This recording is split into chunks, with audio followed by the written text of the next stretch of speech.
안녕하십니까. 신인균의 군사TV 디펜스 브리핑입니다. 오늘도 역시 아주 중요한 군사 안보 국방 무기 관련 소식 간추려서 브리핑 해드릴 텐데요. 자, 이스라엘이 자신들을 향해서 날아오는 로켓탄을 요격하기 위해서 아이언돔을 만들었죠. 그런데 지난 5월이죠. 아이언돔이 엄청난 활약을 하면서 4,000발 이상의 로켓이 쏟아진 것을 90% 이상 요격했어요. 그런데 이스라엘이 자신들의 아이언돔 요격 능력, 지금 자신들이 가지고 있는 자산의 요격 총능력을 공개를 하면서, 그런데 적들은 지금 이 정도 된다.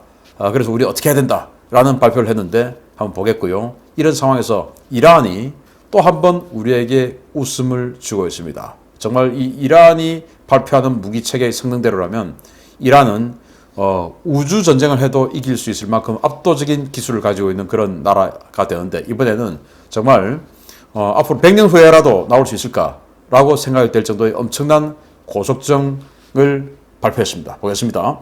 이란은 잊을만 하면 황당하고 재미있는 뉴스거리를 제공해주는 것 같습니다. 이란 혁명수비대 해군이 가까운 시일 내에 소형 미사일 고속정에 사거리 2,000km의 대함 미사일을 대량으로 배치할 것이라고 밝혔습니다. 이제 페르시아만에서 지중해의 이스라엘 함대를 공격할 태세를 갖출 모양입니다.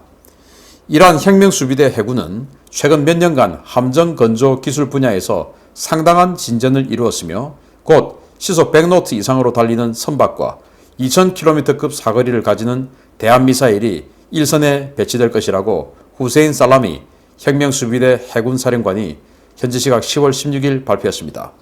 그는 이란 테헤란 타임즈와의 인터뷰에서 이란 해군은 감시정찰, 전투, 자폭 등 다양한 임무를 수행할 수 있는 수백 척의 드론 함대를 갖춘 해군이다 라며, 이란 해군에 배치된 무인기의 작전 반경은 1200km가 넘으며 이들은 공격과 방어는 물론 전자전, 정보 수집 등 다양한 임무를 수행할 수 있다 라고 주장했습니다. 그는 또 이란은 미사일 능력을 지속적으로 확대해 왔으며 현재 최대 700km급 사거리를 가진 대함 순항 미사일을 운용 중이다 라고 밝히고, 가까운 시일 내에 주요 전투함에 사거리 2,000km급 대함 순항 미사일이 배치될 것이다. 이런 미사일을 탑재하는 시속 100노트급의 고속정도 곧 등장할 것이다 라고 주장했습니다. 시속 100노트는 일반 선박의 3배에 달하는 시속으로 환산했을 때 시속 185km가 넘는 가공할 속도인데요. 이란의 주장대로 이런 고속정이 실제로 등장하고 여기에 2,000km급 사거리를 갖는 대함 순항 미사일이 등장하면 이란은 이제 페르시아만에서 지중해 동부의 이스라엘 해군 함정을 공격할 수 있는 초장거리 대함 타격 능력을 갖추게 됩니다.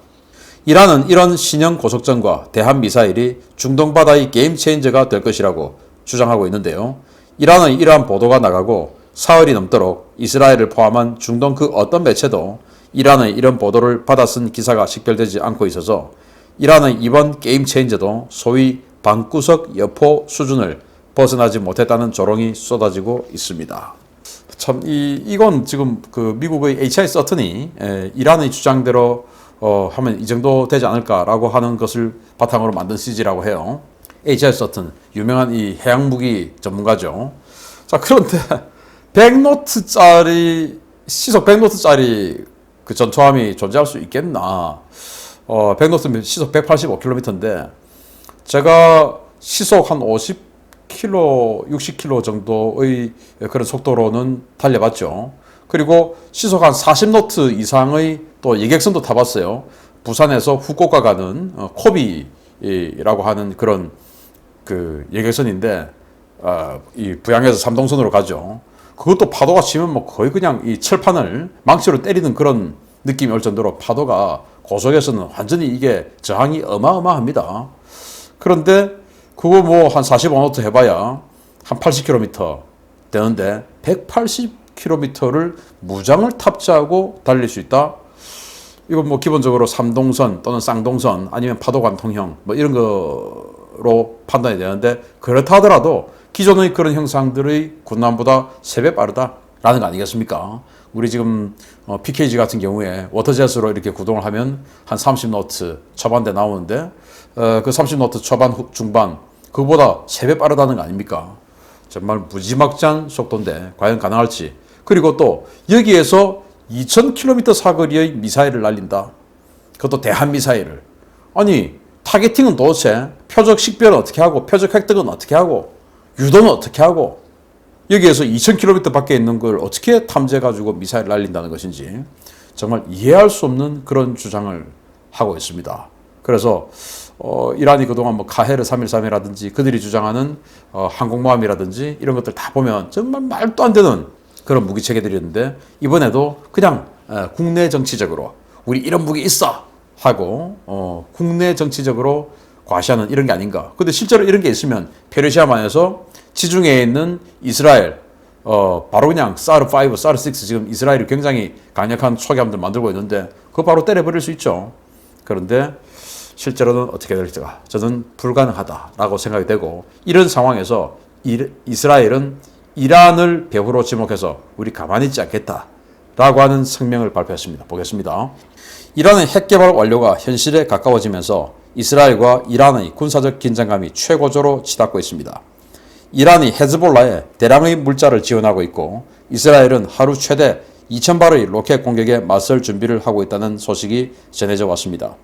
이스라엘은 헤즈볼라와 전면적인 충돌을 원하지 않지만 충돌이 발생할 경우에 무장 세력의 대규모 로켓 공격이 예상되며 이스라엘군은 이런 로켓 공격에 맞서 1일 최대 2,000발의 로켓을 요격할 준비가 되어 있다고 이스라엘 국방군 고위 관계자를 인용해 AFP 통신이 현지 시각 10월 18일 보도했습니다.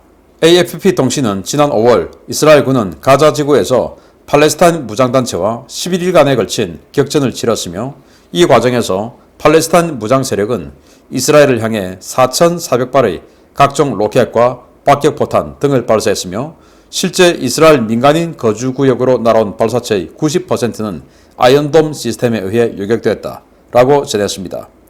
이스라엘 국방군 고위 관계자는 5월 충돌 당시 우리는 하루 400발 이상 날아오는 로켓을 목도했는데 향후 벌어질 충돌에서도 적어도 5배 이상의 로켓이 쏟아질 것으로 예상된다 라고 밝혔는데요.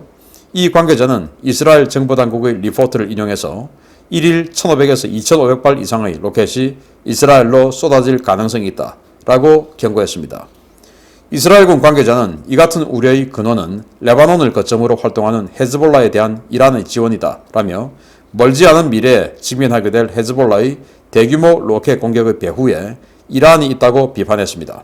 레바논의 합법 정당이자 테러 단체로 악명이 높은 헤즈볼라는 레바논 전체 인구의 35%가 넘는 시아파 주민들의 절대적 지지를 바탕으로 최소 6만 명 이상의 병력을 보유하고 있고 이란, 시리아와의 네트워크를 통해 대량의 무기를 지원받아 갈수록 군세를 확장해 나가고 있는데요. 핵 문제를 놓고 이스라엘과 대립하고 있는 이란이 헤즈볼라를 이용해 이스라엘과 대규모 대리전을 시도할 가능성에 대한 우려가 갈수록 커지고 있습니다.